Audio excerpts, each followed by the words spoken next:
নমস্কার বন্ধুরা, তোমরা সবাই কেমন আছো? আশা করি সবাই ভালো আছো। আমার চ্যানেলে তোমাদের সবাইকে স্বাগত জানাই। আজকে আমি আমার লাঞ্চের থালির ভিডিও তোমাদের সাথে শেয়ার করব।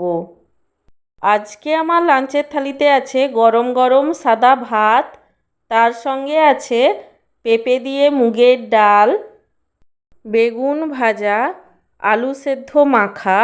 আলু সেদ্ধটা আমি ভাজা পেঁয়াজ, ভাজা শুকনো লঙ্কা, সর্ষের তেল এবং নুন দিয়ে মেখেছিলাম। সব শেষে আছে ঢ্যাঁড়স সেদ্ধ মাখা।